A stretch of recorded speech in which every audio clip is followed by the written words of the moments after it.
amigos, bienvenidos un día más a mi canal. Hoy trataremos un crimen muy famoso del que todo el mundo ha oído hablar, aunque sea una vez en la vida. Un crimen múltiple en el que muchas personas fueron asesinadas y otras muchas resultaron heridas. Muchas de estas personas se recuperarían de estas lesiones y otras llevarían estas heridas de por vida como recuerdo de lo que sucedió aquel trágico día.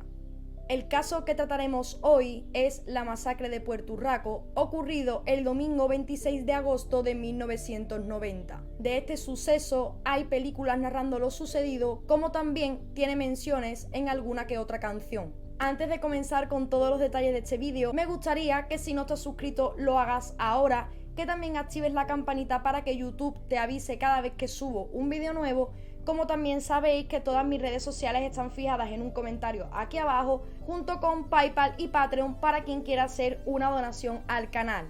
Agradecer llegados a este punto al suscriptor José Barcelo, el cual realizó una donación en el vídeo pasado y me gustaría darle las gracias. Sin más, ahora sí, vamos a ir con todos los detalles sobre la masacre de Puerto Urraco. Primero, vamos a conocer el sitio donde ocurrió todo. Puerto Urraco es una pedanía ubicada en Badajoz, Extremadura.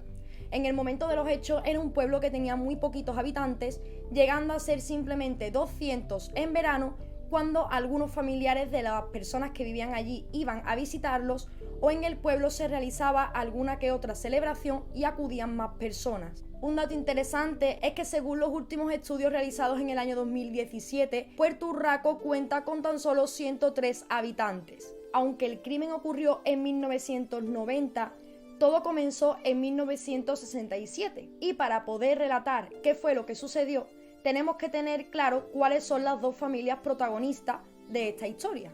En primer lugar tenemos a la familia Cabanillas, más conocido en el pueblo como los Amadeos, y por otro lado tenemos a la familia Izquierdo, más conocidos en el pueblo como los Patapelás. Sabiendo cuáles son las dos familias que tienen un lugar en este trágico suceso, comenzamos así con lo ocurrido en 1967, cuando Amadeo Cabanillas entró en la finca de Manuel Izquierdo sin ningún tipo de permiso. Además de este allanamiento de morada, también ocurrió otro enfrentamiento entre estas dos familias, en concreto una historia de amor que no fue correspondida y que traería más de un problema a estas dos familias. Pues Amadeo Cabanillas, el mismo que había entrado en la finca de Manuel Izquierdo, se enamoró de Luciana Izquierdo, una de las miembros de la otra familia. Tras este amor, los jóvenes querían casarse, pero en el último momento Amadeo rechazó casarse con ella, hecho al que a Luciana afectó muchísimo. Pocos días después de este triste desenlace de la pareja, el 22 de enero de 1967, Amadeo Cabanillas fue asesinado a manos de Jerónimo Izquierdo, el hermano mayor de los Izquierdo y por tanto hermano de Luciana. Este joven fue capturado por el crimen y juzgado a cumplir una condena de 14 años en prisión. Cuando Jerónimo llevaba 12 años cumpliendo condena, el 18 de octubre de 1984, un duro golpe azotó a la familia Izquierdo, pues la matriarca Isabel Jiménez Caballero falleció a causa de un incendio en su domicilio ubicado en la calle Carrera número 9. De este incidente, la familia Izquierdo culpaba a la familia rival, a los Cabanillas y en concreto a uno de los miembros de esta, Antonio Cabanillas, el hermano de Amadeo, el joven que fue asesinado a manos de Jerónimo Izquierdo en 1967. Aunque la policía no tenía ningún sospechoso de este incendio y además tenían total seguridad de que podría haber sido totalmente accidental, la familia Izquierdo no borraría de su cabeza la idea de que la muerte de su madre había sido ideada y provocada a manos de la familia Cabanillas. Así fue como Jerónimo Izquierdo, al cumplir sus 14 años en prisión en 1986, volvió a Puerto Urraco para idear un plan y poder vengarse de la muerte de su difunta madre. Jerónimo fue el primero que dio el paso para cumplir su venganza hacia los Cabanillas, por lo que al regresar Jerónimo intentó asesinar con un cuchillo a Antonio Cabanillas, hermano de Amadeo, el joven que había sido asesinado por Jerónimo Izquierdo, pero por suerte Jerónimo no consiguió matar a Antonio, sino que lo hirió de gravedad y este consiguió sobrevivir. Por este hecho, Jerónimo Izquierdo sería ingresado en un centro psiquiátrico y moriría 9 días más tarde. El domingo 26 de agosto de 1990, 4 años después del apuñalamiento de Jerónimo a Antonio Cabanillas, los dos hermanos varones de Jerónimo, Emilio y Antonio Izquierdo, de 56 años y 52 años respectivamente, fueron a despedirse de sus hermanas Ángela y Luciana Izquierdo. Luciana, vamos a recordar, que era la chica que se había enamorado de Amadeo Cabanillas y que este, al rechazar el casarse con ella, fue asesinado a manos de Jerónimo Izquierdo, hermano mayor de Luciana. Por lo tanto, Emilio y Antonio Izquierdo acudieron a despedirse de sus hermanas Ángela y Luciana, diciéndole que iban a cazar tórtolas. Salieron armados de su casa con una escopeta calibre 12 y vestidos totalmente para pasar desapercibidos en la casa. Lo que estas hermanas en principio no sabían eran que sus hermanos no iban a cazar tórtolas, sino que tenían entre manos un plan aún peor. Estos hombres se escondieron al anochecer en un callejón del pueblo de Puerto Urraco, sabiendo cuáles eran las rutinas que tenía la gente del pueblo, cuáles eran las horas en las que se solían reunir para estar hablando y para que los niños jugaran, como también la hora que tenían para regresar cada uno a su casa. Eligieron un callejón que no estaba escogido al azar, sino que tenía un gran sentido para el plan que querían llevar estos dos hombres. Se escondieron allí y simplemente esperaron a que las personas se recogieran de la calle y que ya entraran en sus casas. Esperando el momento oportuno, comenzaron a disparar a todo el que pasaba por aquel callejón sin que nadie pudiese escapar. Su intención era disparar a todos los miembros de la familia Cabanilla. Esta familia se encontraba en la plaza y aunque estos hombres dispararon sin ton ni son a todo el que pasaba por allí, estaban buscando en concreto a Antonio Cabanillas. Los hermanos Izquierdo dejaron 9 muertos, entre los cuales se encontraban algunos miembros de la familia Cabanillas, pero no el que ellos querían. Los cartuchos habían impactado contra 2 niñas hermanas de la familia Cabanillas, llamadas Encarnación y Antonia, de 13 y 14 años, las cuales eran hijas de Antonio Cabanillas. Estas niñas desgraciadamente se encontraban jugando en la plaza junto a más niños y los miembros de su familia cuando llegaron los hermanos Izquierdo, que sin ningún tipo de pudor se acercaron a las niñas y a corta distancia dispararon sus armas. A su paso también dejaron una docena de heridos, que incluso muchos de ellos quedaron tetraplégicos para toda la vida debido a los diversos disparos que recibieron en aquella masacre. Encarnación y Antonia, las 2 niñas que fueron asesinadas cruelmente aquel fatídico día, tenían una tercera hermana, María del Carmen, la cual se libró porque ese día se encontraba en casa de sus primas jugando y no en la calle como estaban sus hermanas. También un niño de 6 años llamado Guillermo fue alcanzado por uno de los disparos de los hermanos Izquierdo. El disparo le alcanzó el cráneo y quedó en un estado de coma. La munición empleada era de postas, unos cartuchos con 9 perdigones de plomo. No cabe duda de que estos hermanos tenían totalmente la intención de asesinar a todo el que se cruzase en su camino.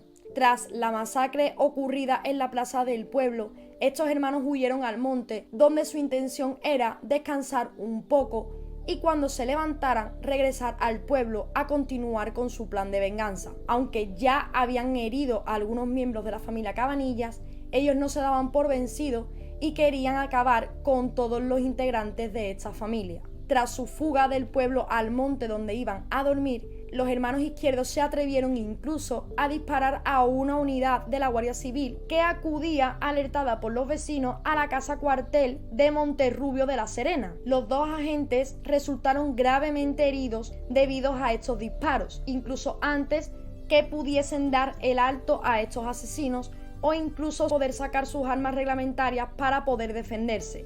Tras disparar a esta patrulla de la Guardia Civil, los hermanos Izquierdo huyeron al monte, a la Sierra del Oro, la cual estaba sembrada de olivares, y esto hacía que fuese más fácil poder camuflarse. La Guardia Civil no tardó mucho en buscar a estos hermanos, pues ya tenían todos los detalles de lo que había sucedido y los encontraron durmiendo 9 horas después de este trágico incidente. Allí mismo fueron detenidos sin ningún tipo de resistencia e incluso tuvieron la desfachatez de decirle a la Guardia Civil que si no hubiesen llegado ellos a detenerlos. En cuanto se hubiesen levantado, habrían vuelto al pueblo para continuar su masacre. Fueron conducidos al juzgado de Castuera, ubicado cerca de Puerto Urraco.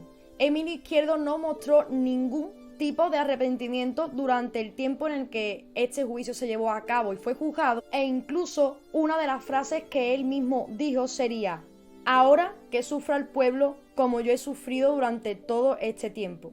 Mientras tanto, su hermano Antonio volvió a asegurar que si no los hubieran encontrado en el monte aquella mañana, hubieran continuado su matanza durante el entierro de los fallecidos. Para mí, ya llegados a este punto, quiero destacar la maldad, alevosía y frialdad de los miembros de esta familia que, no contentos con haberle quitado la vida a 2 niñas de 13 y 14 años y a todos los demás que resultaron heridos y también asesinados, quisieran volver al pueblo para continuar su matanza, incluso durante el entierro de las personas fallecidas. Me parece que es muy fuerte, y de una persona verdaderamente, de 2 personas verdaderamente psicópatas, sin ningún tipo de empatía. Estos hermanos incluso aseguraron que tenían la certeza de haber disparado a más de una veintena de personas, y estaban en lo cierto. Pero no todas habían sido asesinadas, sino que habrían sido 9, y todos los demás habrían sido heridos de gravedad. Esto lo menciono porque incluso ellos se sentían contentos de haber disparado a 20 personas y creer que estas 20 personas habían sido asesinadas por su acto de venganza, y se sentían contentos por ello. Y al parecer, cuando le dijeron que solamente habían asesinado a 9 y que las demás habían sido heridas, como que incluso se pusieron tristes, enfadados, porque no les gustó. Ellos tenían la idea de que habían herido a más personas, y cuando se enteraron que no era así, se llevaron verdaderamente una decepción. Las 2 hermanas que quedaban de la familia Izquierdo, Luciana y Ángela, cuando se enteraron de que sus hermanos habían sido arrestados por lo que habían hecho, huyeron de su casa de Monterrubio de la Serena en tren dirección a Madrid, aunque esto no duró mucho, y al cabo de 4 días, el 30 de agosto de 1990, tuvieron que regresar para testificar ante el juez. A las puertas del juzgado, y gracias a que ya se estaban poniendo en práctica el cachear a todas las personas que entraban y salían del lugar, Antonio Cabanillas, el padre de las 2 niñas asesinadas por culpa de los hermanos Izquierdo, estaba esperando a la salida de los juzgados con un gran cuchillo oculto que tenía una clara intención